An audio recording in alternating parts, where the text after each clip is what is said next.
حسن نثار صاحب، بڑی اچھی طرح سے سم اپ کیا سہیل وڑائچ صاحب نے، لیکن آپ کیا سمجھتے ہیں وہ کیا ٹرننگ پوائنٹ تھا یا وہ کیا خاص لمحہ تھا جہاں پر شاید کنفیوز ہو گئے یا کہاں سے چیزیں خراب ہوئیں؟ کیونکہ انیشلی تو ہمیں یہی پورٹری کیا گیا تھا کہ بڑا اچھا ایک پلان ہے، سب کچھ کلیئر ہے. پہلے تو مجھے یہ بتائیں کہ آپ نے انٹرو میں جو ریاست مدینہ کو ڈیفائن کیا ہے یہ کب کس نے کیا ہے؟ یا آپ نے اپنی طرف سے کوئی ڈیفینیشن دینے کی کوشش کی ہے یا پرائم منسٹر یا ان کے کسی معتمد نے یہ بات کی تھی؟ یہ کس نے سر فراہی ریاست سے متعلق ہے یہ ڈیفینیشن؟ میں نے تو نہیں کبھی وزیر اعظم بڑی دفعہ کہہ چکے ہیں. اچھا سر، وزیر اعظم بڑی دفعہ کہہ چکے ہیں ان کے. او بھائی میں نے نہیں سنا، مجھے کیا ریپیٹ کریں؟ ریاست مدینہ یہ جو آپ نے ڈیفائن کیا ہے یہ نہیں ہے، وہ بی نہیں ہے. سر میں تو وہ ڈیفائن کری جو پاکستان تحریک انصاف کی حکومت کہتی ہے. حضور ڈانٹا کرتے تھے. نہیں حکومت میں نے تو نہیں کبھی پرائم منسٹر کے منہ سے، میری تو حسرت ہے میں کبھی سنوں کہ ان کی کیا ڈیفینیشن ہے ریاست مدینہ کی. دیکھو بی بی، یہ حضور شفقت سے محبت سے پیار بھری جسے ڈانٹ کہتے ہیں، وہی کیوں ڈھیر لگایا ہوا ہے کھجوروں کا، یہ بھکو ننگوں یہ ستوؤں کا، یہ ان کا حق ہے. پریکٹیکلی وہ پہلے فائنانس منسٹر تھے، وہ جو کچھ آیا کرتا تھا تحفے تحائف کھجوریں کھانے پینے کا سامان سرکہ مرکہ شہد وید وہ سٹور کر کے اس کو دے دے، چھاپا مارا کرتے تھے حضور کبھی کبھی کہ دیکھیں کتنا سامان پڑا ہے، یہ ہے وہ ہے. ٹھیک ہے، ریاست مدینہ بی بی نام ہے انسان سازی کا، بندے بنانے کا. انسانی تاریخ میں کوئی شخصیت ایسی نہیں ہے جس نے ایک بڑا آدمی پیدا کیا ہو. حضور نے سینکڑوں ہزاروں پیدا کر دیے اور سینکڑوں ہزاروں میں سے پیدا کیے. آبادیاں مکہ مدینہ کی بہت تھوڑی تھی. یہ تو ہو گئی ایک بات. باقی یہ جو آپ کا سوال ہے کہ ناخوش ہونے کی وجہ کیا ہے، سوال بیسیکلی یہ ہے آپ کا. تو بھائی افلاس کیا ہے؟ بھوک ننگ. تو یہ تو حضور کا فرمان ہے، یہ تو شرک تک، یہ تو کفر تک لے جاتا ہے. آپ تو صرف ناخوش ہونے کی بات کر رہی ہیں. اس کی بے تحاشا ریزنز ہیں. انفارچونیٹلی ہم لوگ ایک بہت بھیانک غلطی کر رہے ہیں، بہت بڑا جرم کر رہے ہیں. ہم فوکس کر رہے ہیں سارے کا سارا موجودہ حکومت پہ. ایسا نہیں ہوتا. میں کوئی لٹریچر کا اسٹوڈنٹ نہیں ہوں. I understand. یہ جو اس ملک کی اکانومی جس طرح فریکچر ہوئی ہے علینا، یہ نہ اوور نائٹ ہوتی ہے، یہ تباہی آنی تھی. کوئی ابھی نام و نشان نہیں تھا. یہ پی ٹی آئی ابھی ٹیک آف بھی نہیں کی تھی. میں تب بھی کہا کرتا تھا 1 نہیں 2 نہیں 10 نہیں 100 نہیں، کئی کالمز ہیں کہ یہ ملک اندر سے کھایا جا رہا ہے، بچو. یہ اب کہہ دینا اس طرح نہیں ہوتا. کوئی قسم کھا کے اقتدار میں آئے کہ میں نے 3 سال میں لوگوں کی اتنی چیخیں نکلوانی ہیں، نہیں نکلوا سکتا.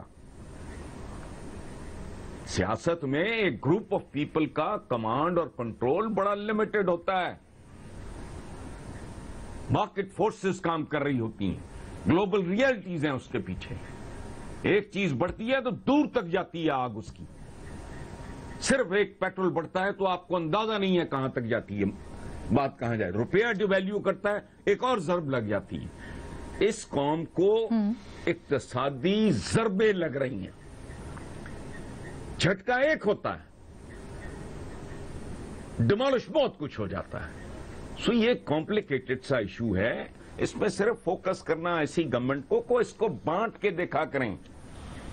جو کر گئے ہیں وہ کیا کر گئے ہیں. سر ہاں سر آپ بالکل درست کہہ رہے ہیں اور یہ بڑی اچھی بات. لیکن مجھے تھوڑا سے ان کو آج تک سمجھ نہیں آئی جس بندے کو یہ. سر مجھے تھوڑی سی ایک بات بتا دیجیے گا، پچھلے 2.5-3 سالوں میں کچھ ایسے قدم آپ کیا سمجھتے ہیں لیے گئے کہ جس سے بہتری آ سکے لانگ ٹرم کے لیے آگے جا کر بھی ہم دیکھیں اس کے ثمرات؟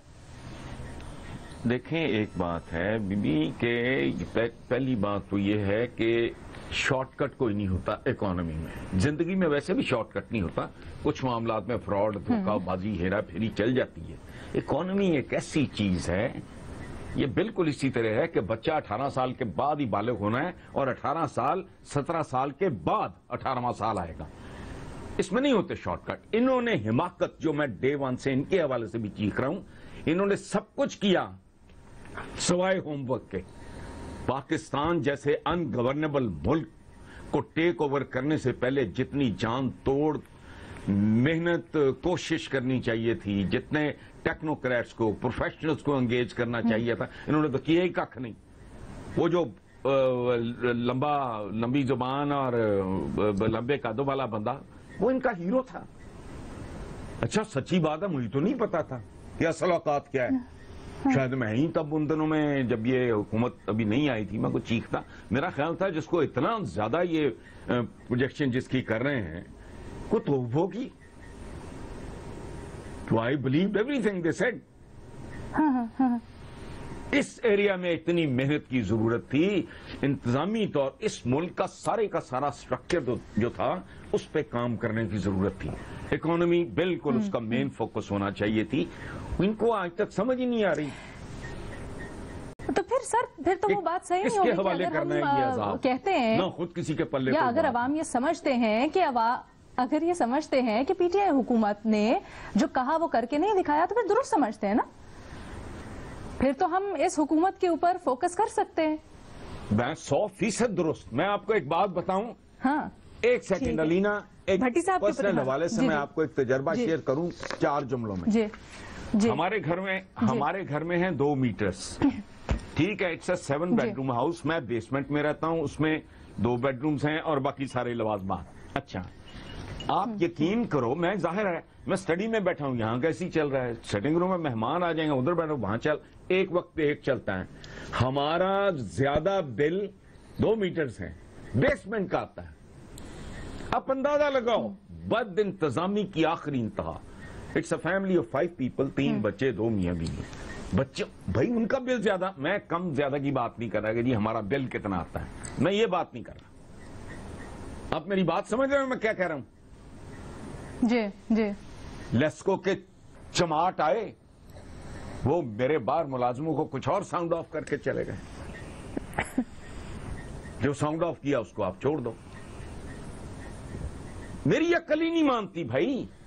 بیسمنٹ میں ایک وقت پہ ایک اے سی کرتا ہے. اگر ہم ڈائننگ روم میں بیٹھے ہیں وہاں چل رہا ہے, اگر میں یہاں بیٹھا ہوں سٹڈی میں یہاں چل رہا ہے, سٹنگ روم میں یا بیڈ روم میں ایک, اوپر منیمم 3 چلتے ہیں. میرا بل زیادہ آتا ہے. یعنی مزہ کا خیز. میں کوئی شکایت نہیں کر رہا, میں آپ کو بتا رہا ہوں بد انتظامی کس لیول کی ہے. ٹھیک ہے, ان کو بتایا گیا, سمجھایا گیا, وزٹ کرایا گیا, یار دس از دا سچویشن. میرا بل کم از کم ان سے کم آنا چاہیے, ان کا بڑھا دو, پر میرا مجھے بڑا عجیب لگتا ہے. تو یہ بد انتظامی, بد سلیقگی ایشو بہت بھیانک. یہ جو کینسر ہے میں دیکھتا ہوں اس کو کون ریورس کرتا ہے. باتیں بڑی ہیں, کل یہ آ جائے گی تو وہ آ جائے گا, میں دیکھتا ہوں آ کے کیا کر لیں گے. یہ بڑی اہم بات. اب اپوزیشن میں نکلے. ہاں یہ کھرب پتی آپ بالکل درست کہہ رہے ہیں. اپوزیشن میں نکلیے نا, کل سے احتجاج کرنے والی ہے. گروہ کے بچے یہ گروی رکھ گئے.